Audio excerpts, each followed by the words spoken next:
Friday Takeaway. On the docket, Transocean and Hengyuan Refinery.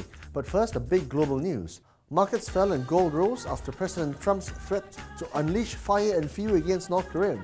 North Korea replied by saying it would, if attacked, strike American forces on Guam.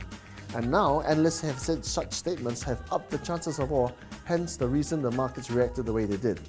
In China, forex reserves are for a sixth straight month in July, showing Beijing's success in capping capital outflows. Reserves are up by $24 billion from the previous month to $3.1 trillion, the highest level in 9 months. Bank Negara slammed the Singapore Exchange's decision to introduce ringgit futures, saying that the ringgit is a non-internationalized currency and thus offshore ringgit trade on exchanges abroad is against Malaysian policy. A quick look now at the CI. As at 10:40 a.m., the index was down half a percentage point to 1,769 points and currently down 0.3% from last Friday's closing. Year to date, the CI is up 8% and some 9% on a 12-month basis. Next up, some big weekly movers. Transocean Holdings Berhad. Now, they're a transport and logistics firm whose major owner, Tan Sri Muhammad Natsir Muhammad Saleh, is a former CEO of Proton, and their shares flew this week after Bursa lifted their dynamic price threshold mechanism on Transocean shares. Now, Transocean shares hit limit up on Monday, closing in at 88 cents after the mechanism was lifted.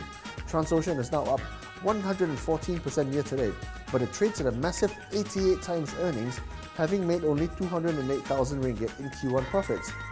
Now, their financial performance has been deteriorating over the past 4 years, and they've been forced to take a 140 million ringgit bet on buying a small transport firm named Taipanco.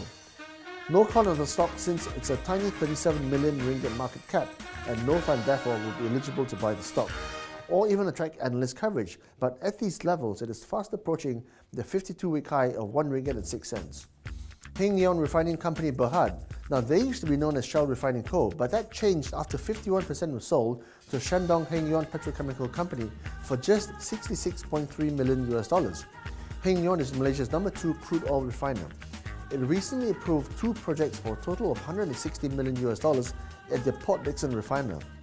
And its so-called super investor Kun Yu Yin has also bought stock in Hengyuan after showing consecutive quarterly profits on the back of strong domestic demand for refined oil at the Shell petrol stations in Malaysia.